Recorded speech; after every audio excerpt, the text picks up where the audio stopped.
Podcast Papo Feminista. O podcast pras mina.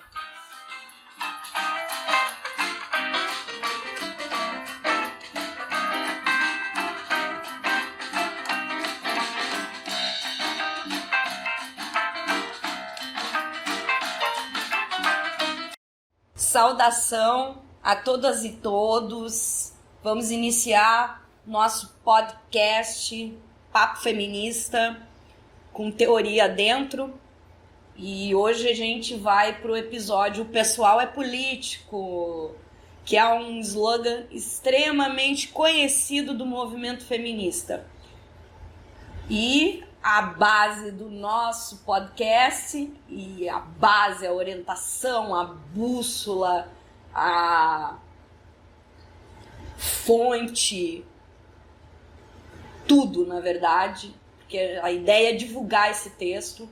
É o texto do Luiz Felipe Miguel, O Feminismo e a Política, do livro Feminismo e Política, escrito por ele e pela Flávia Biroli, que são dois professores da UNB, muito importantes da teoria política feminista. Mas ela vai classificar que são sociedades com baixo impacto do patriarcado, né? Então, mas já existia. E aí também aqui já surge a ideia do patriarcado, né? O que é o patriarcado? E aí ele diz, como uma corrente intelectual, o feminismo, em suas várias vertentes, combina a militância pela igualdade de gênero com uma investigação relativa às causas e aos mecanismos de reprodução da dominação masculina. Então ele usa dominação masculina e não patriarcado no seu texto, e aí ele vai explicar por quê na página 18, né? Como vocês têm o texto no Google Sala de Aula, então ele vai dizer que o uso do patriarcado é controverso dentro da teoria, usa dominação masculina, portanto, seria mais correto e alcançaria um fenômeno mais geral do que o patriarcado. Tá? Então, a dominação masculina são a filósofa Safo e Hipátia, né? Então são esses nomes. Na Idade Média, dominação masculina severa, né? Ao denunciar a situação silenciada, então as mulheres erguem suas vozes contra a dominação masculina, conforme o Luiz Felipe Miguel está dizendo aqui para nós. Ele é político nesse sentido. Mas ele é um movimento intelectual que articula suas diferentes vertentes, criando um ambiente de militância. Então, ele cria esse ambiente de militância, que no caso é o que a gente está fazendo aqui. A gente está criando um ambiente de militância pela igualdade de gênero, com a investigação relativa aos mecanismos de dominação patriarcal ou de dominação masculina. Então, ele cria esses dois ambientes, né? Um ambiente de movimento intelectual e um ambiente de movimento político. Então é muito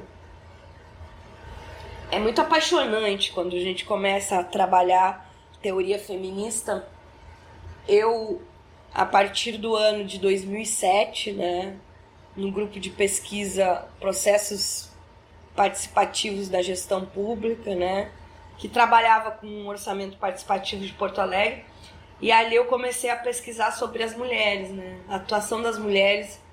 Então é esse movimento que eu sempre busco fazer, né, de articular a ideia da igualdade. E os mecanismos enigmáticos no sentido ruim da situação que nós estamos vivendo atualmente. Você não vai encontrar algo tão... essa parte aqui mulheres lá da Revolução Francesa, né, que elas buscam uma igualdade, a ideia, né, de igualdade dos direitos das mulheres e a Declaração dos Direitos da Mulher e da Cidadã. Nós temos as mulheres que se destacaram ali no processo da Revolução Francesa. Posso disponibilizar para vocês no Google Sala de Aula também essa declaração, né, dos direitos das mulheres e das cidadãs. A Olympe Gouges nasceu em 1748 e faleceu em 1793. Eu não sei falar direito aqui o nome dela, eu sou péssima para falar nomes, vocês sabem disso. Me corrijam, como é que é a pronúncia certa do nome dela. 1762 a 1817. Pauline Léon, 1700. Eu vou botar todos esses nomes, todas essas datas na descrição desse podcast. 1760, a data da morte dela. Então, essas mulheres, elas foram a voz feminina na Revolução Francesa. E a gente, quando estuda, na escola, não diz que existiam essas mulheres. Então, as mulheres, quando elas estão estudando, quando estamos estudando, nós não temos muitas referências femininas. Quando a gente vai estudar filosofia, a gente vai estudar mais autores. São pouquíssimas as mulheres que nós estudamos. E são pouquíssimas as mulheres que nós estudamos. Então, isso é bastante controverso. Gente, quem não me conhece, eu tô fazendo um podcast, mas eu tenho um problema de dicção muito sério, que é oriunda da minha deficiência, né? Que é oriunda da dislexia, né? Que é um problema que eu ainda tenho que resolver, procurar uma fonoaudióloga, enfim. Mas ainda não fiz isso. Então, a minha fala, às vezes, vocês podem achar errada e tal. Tô justificando, por quê? Tô justificando, fazendo a justificativa. E o Luiz Felipe Miguel, quando ele vai falar dessa situação da Revolução Francesa, psicologia, podem ser das ciências sociais, pode ser da história, da antropologia dentro das ciências sociais, da geografia. Então, o arcabouço aqui. Aí depois o Luiz Felipe Miguel ele vai dar um salto, né? Ele fala também ali do contexto da Inglaterra, do livro As Reivindicações dos Direitos das Mulheres, e ali estava influenciado pelo desenvolvimento do liberalismo, do capitalismo, revolução industrial. Nos Estados Unidos, né, o movimento sufragista, né, mais adiante, a Elizabeth Cady Stanton, 1815 a 1902, então o movimento das mulheres, né? Eu tenho um artigo que fala sobre esse movimento.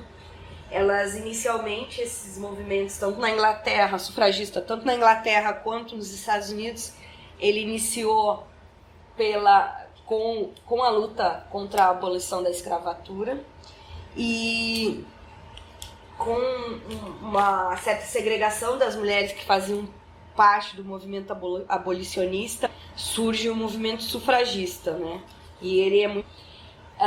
Uma dica de filme para quem não viu, o filme Sufragista, que conta a história de uma mulher sufragista operária no contexto da Inglaterra. É um filme bastante interessante e ele fez parte do catálogo da Netflix, agora ele está fora, ele saiu do catálogo, mas acho que não é difícil vocês conseguirem não ele. Então fica a dica aqui de filme para vocês. É importante aqui destacar, né, que o movimento sufragista ele vai ter algumas rachaduras no discurso. A sufragista negra, Sojourner Truth,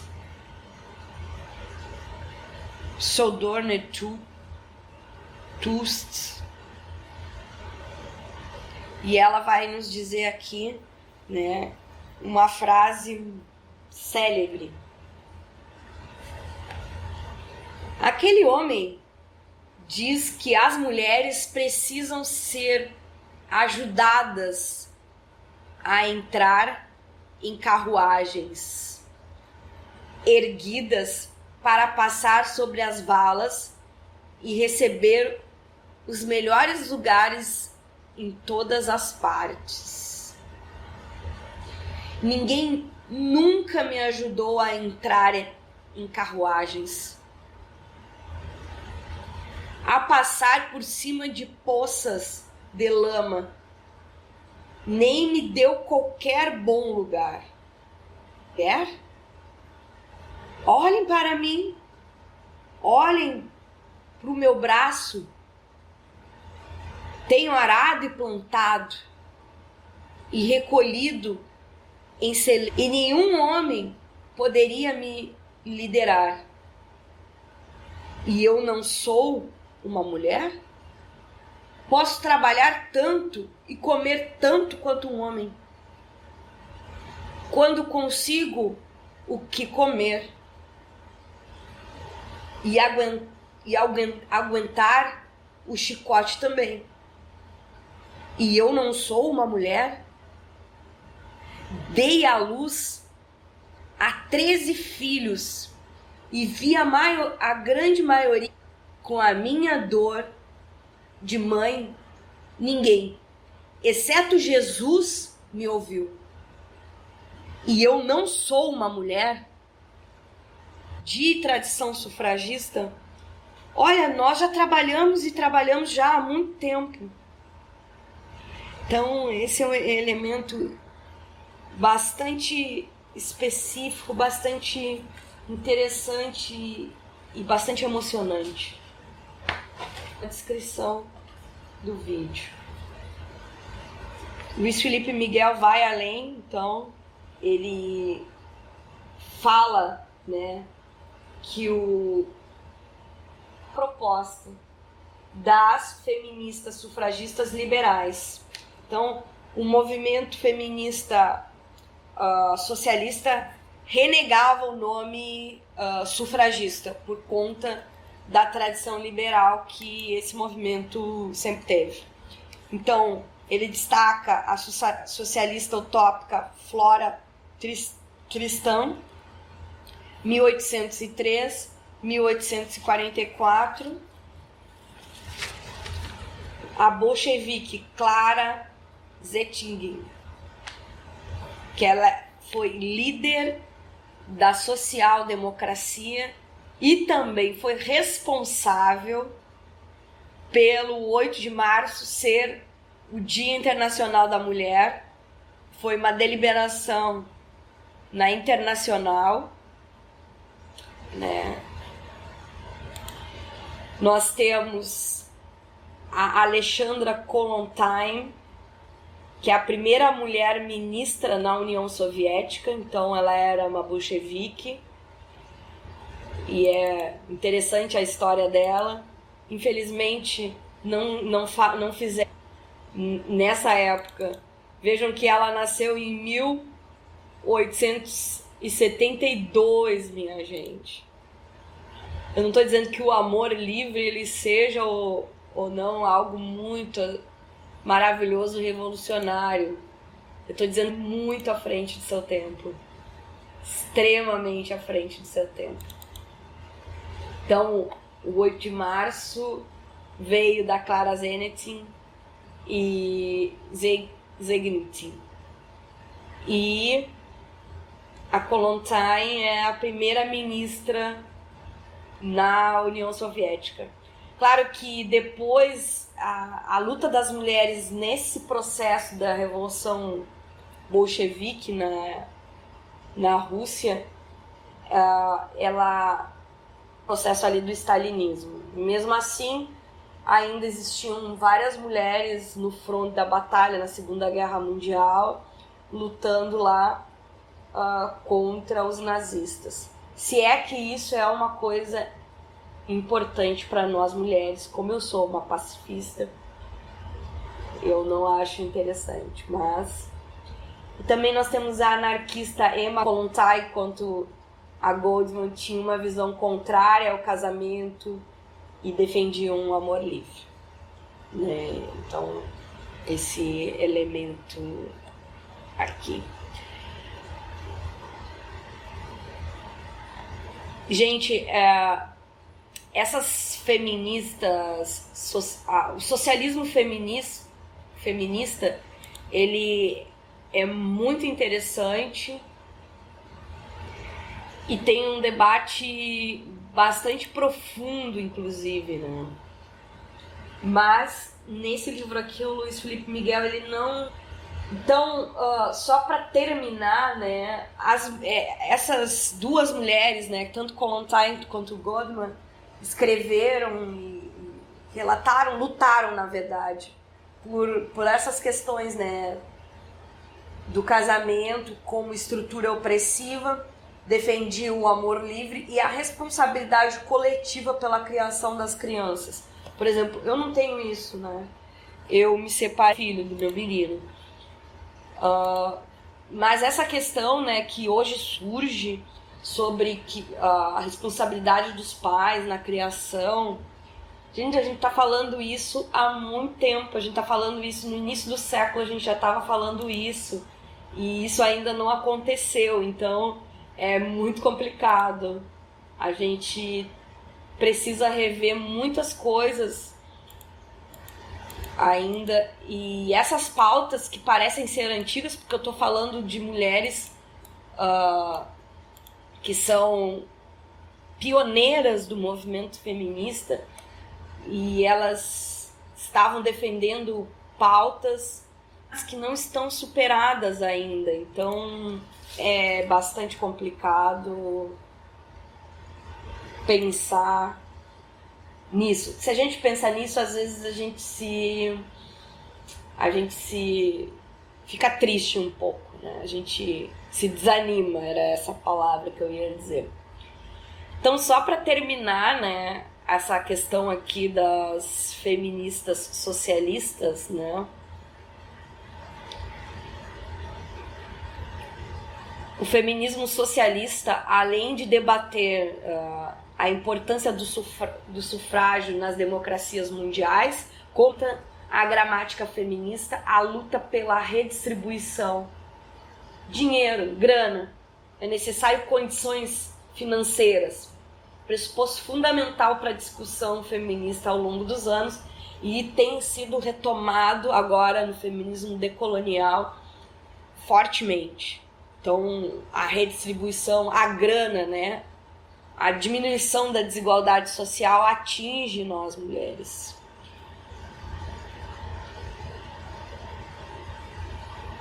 Junto, né, dos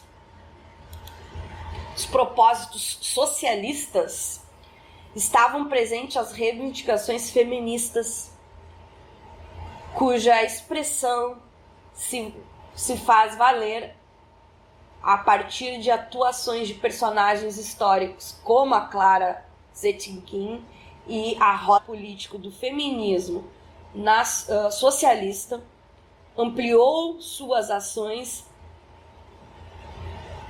e mobilizou um calendário de mobilizações, o segundo Congresso de Mulheres Socialistas, quando foi instituído o 8 de março como Luta Internacional das Mulheres, data que simbolizou um dia de mobilização para as feministas em todo o mundo. Então a gente tem aí a lenda do... A lenda não, porque aconteceu de verdade.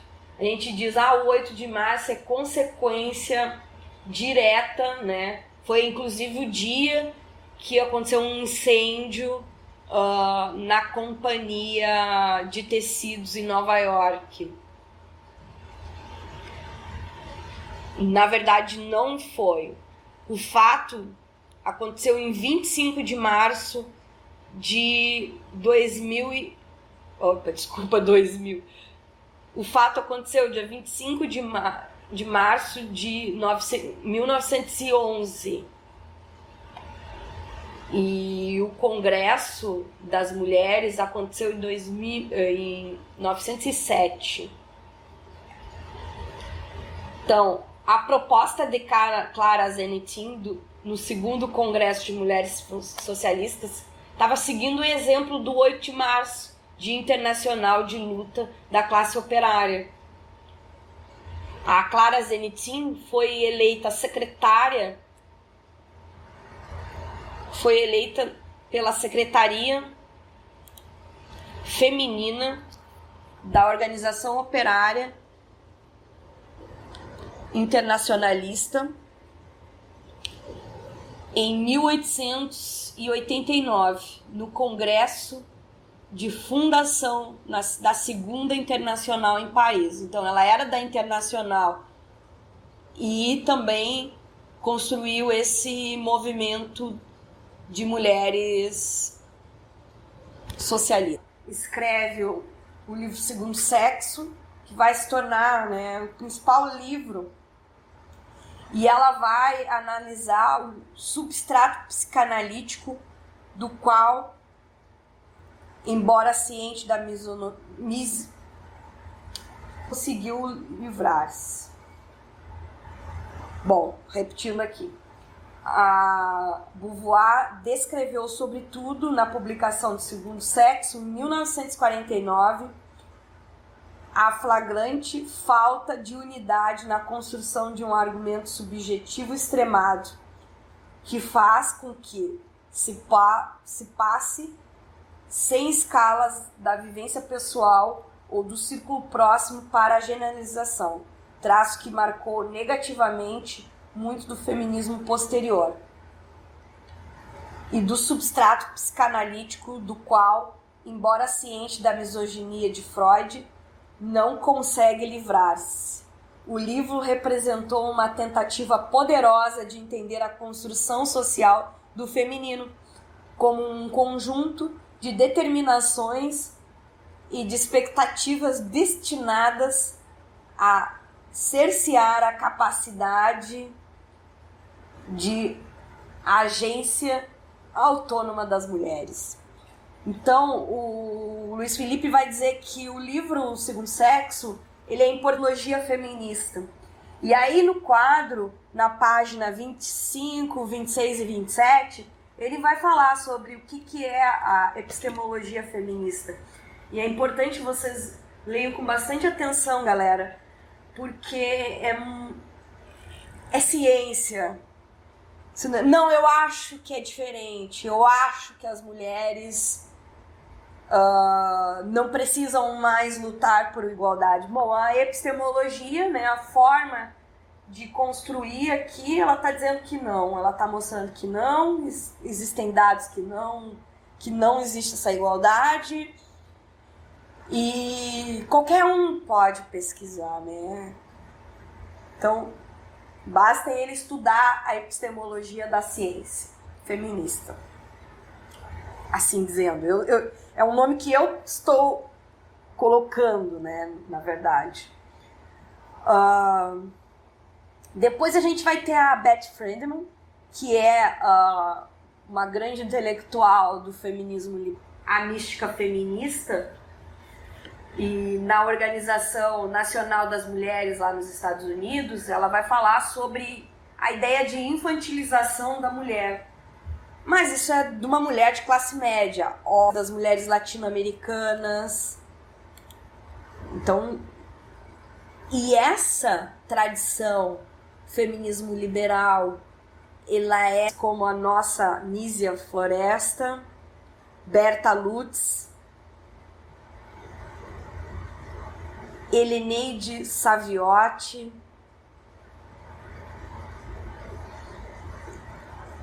Eloneide Startz, Rose Maria Muraro, são mulheres que também fizeram parte, e assim também ocorre na teoria política, que constrói de uma forma seus problemas clássicos e incorpora novas questões a seu repertório a partir do universo de preocupações estabelecidos pelas investigações sobre o impacto das desigualdades entre homens e mulheres e também pelas lutas em prol da superação do ceticismo.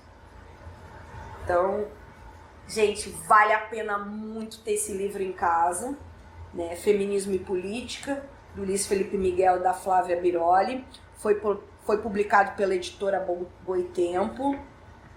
Ele é um livro de 2015. Eu comprei ele ano passado. Tem que garimpar a internet. Mas eu sei que tem uma gurizada aí que é minha aluna, né, do ensino médio, que é minha aluna ali na sala de aula, para vocês darem uma lida aí. Vocês que vão fazer ENEM, é importante, e que se dizem feministas, né, que já é importante se dizer feminista, é uma liberdade de escrever num artigo que eu escrevi em 2013, que faz parte muito fortemente essa ideia. E ali eu digo que é um reenquadramento, né? Esse reenquadramento, ele passou por grandes etapas, né? Por muitas etapas. E aí eu digo, em 2013 eu disse isso, né? Muita coisa aconteceu. Nós passamos em 2015, pela que a imprensa chamou Primavera Feminista, né? Mas em 2013 eu disse isso, e eu falei da Marcha Mundial de Mulheres. Com o reenquadramento do feminismo em uma lógica transnacional, ou seja, que acontece internacionalmente, e vocês podem ver aqui nesse livro do Luiz Felipe Miguel, que o feminismo sempre foi internacionalizado, ou seja, transnacional, anticapitalista, ou seja, luta pela redistribuição, pela fim da desigualdade, antipatriarcal, que luta contra a dominação masculina, aspectos de fundamental importância para uma nova gramática do movimento feminista. Tem como exemplo emblemático a Marcha Mundial de Mulheres, mas eu vou destacar aqui a Marcha das Vadias, os coletivos direitos. A Marcha Mundial de Mulheres, ela contava com 159 países e territórios e procura estabelecer uma agenda. Existe a marcha ainda, tá, gente? Nós temos até uma deputada estadual aqui do Rio Grande do Norte que é ligada a esse movimento, Marcha Mundial de Mulheres, e luta pelo fim, né, contra o sistema capitalista, propondo modificações de todas as estruturas da sociedade, ou seja, em aspectos culturais, econômicos e transnacionais, e que essa virada ideológica dos movimentos sociais, né, segundo Boaventura, denomina o movimento de resistência do localismo global e do globalismo localizado. E aí a gente agora está vivendo uma pandemia global. E as mais atingidas nessa pandemia, né, economicamente, que deixaram de ter seu sustento, são mulheres, chefes de família. Só fica o registro aqui. É importante a gente analisar isso que está acontecendo no mundo atual. Mas para isso a gente tem que conhecer a literatura, a gente tem que conhecer o que foi estudado. Sobre a efusão de novas concepções, né? Nunca podemos perder de vista a importância de todas as fases do movimento feminista e de todas essas mulheres que eu falei, provavelmente errado o nome delas, mas que eu vou botar na descrição, que são mulheres importantes para o movimento feminista e que é importante a gente resgatar sempre e sempre. Mesmo com todas essas críticas a esses movimentos que já foram apresentados, né, também, né, o movimento vai se reconstruindo, vai criticando, vai se reconstruindo, porque é um movimento, a garantia de uma busca por igualdade que ainda está incompleta. Em sintonia com os diálogos entre as feministas do Norte e do Sul, o feminismo acadêmico procurou reorganizar o discurso que está acontecendo agora, no século XXI, e o Luiz Felipe Miguel vai falar o seguinte sobre isso, que é a tendência do feminismo no século XXI. É o feminismo decolonial ou descolonial ou pós-colonial. Ó, o que ele diz aqui? Em primeiro lugar, o conhecimento feminista seria marcado pela valorização da experiência vivida dos sujeitos sociais.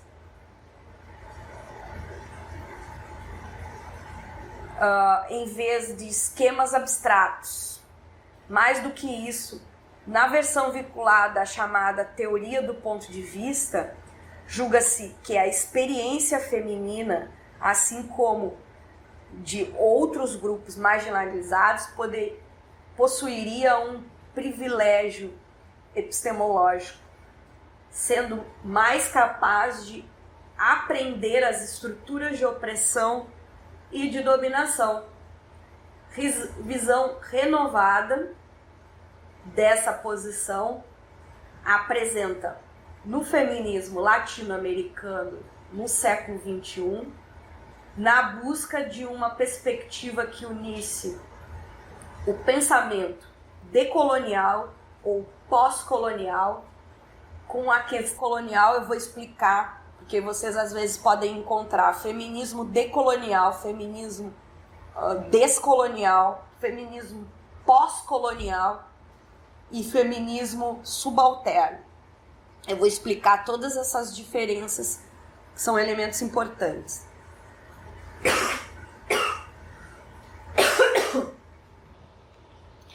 Ela é um ato político aqui na epistemologia feminista. Então, se a teoria é um ato político, eu posso me debruçar, escrever um artigo e fazer um trabalho bem feito dentro dessa temática feminista,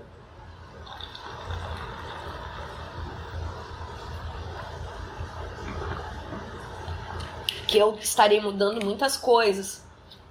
Porque a academia é extremamente masculina, é extremamente...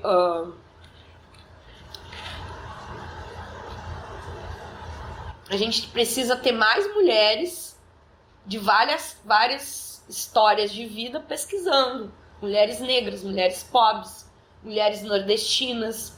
Então, sim, eu estou falando aqui do Rio Grande do Norte. Eu não estou falando de um grande centro.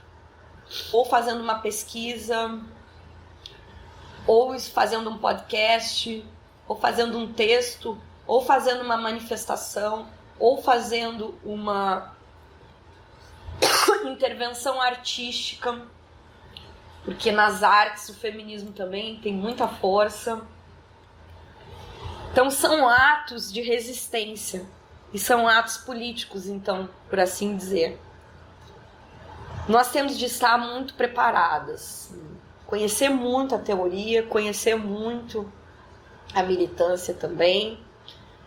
Então eu quero, aqui nesse quadro Papo, que vocês se manifestem, que vocês falem comigo nos comentários, deixem seus comentários, inscrevam-se no canal.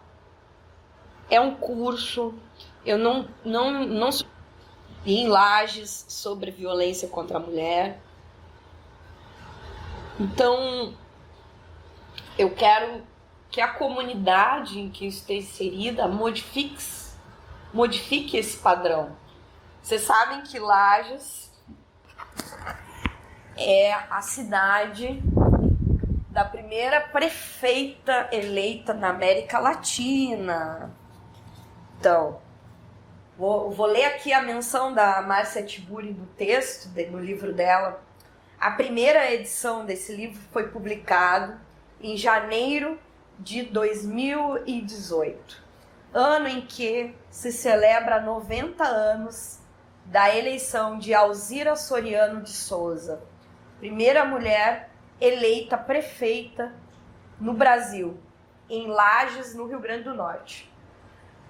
88 anos de nascimento da patrona do feminismo nacional, Rose Maria Murado. 86 anos da escritora lésbica Cassandra Rios. 83 anos da intelectual negra Lélia Gonzalez. 40 da intelectual trans e negra Jaqueline Gomes de Jesus. 70 anos da Declaração Universal dos Direitos Humanos. 28 anos da fundação da Rosa dos Tempos. 28 anos da fundação da Rosa dos Tempos, a primeira editora feminista brasileira. Então, fica aí essas menções, né? 28 anos da fundação da Rosa dos Tempos, a primeira editora feminista. Ficam essas menções honrosas e a principal aqui destaco Lages, do Rio Grande do Norte.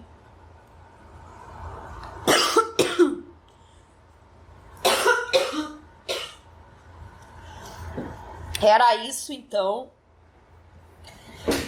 Não esqueçam, deixem seus comentários, dê like, façam interação, mas eu quero principalmente os comentários. E não deixem de entrar no Google Sala de Aula, porque aqui no Google Sala de Aula que vocês vão ter os textos. O código da turma é W6IWVL3. Que são bases para esse podcast, estão todos disponíveis nesse espaço, Google Sala de Aula. E nas descrições eu vou colocar os nomes de todas as pioneiras do movimento feminista mundial que foram citadas, e eu tenho total ciência que os nomes foram ditos de maneira errada, mas eu não tenho o que fazer, sou disléxica, vou me furtar de estar falando. Saudações e muita interação. Vamos criar pontes, vamos construir pontes.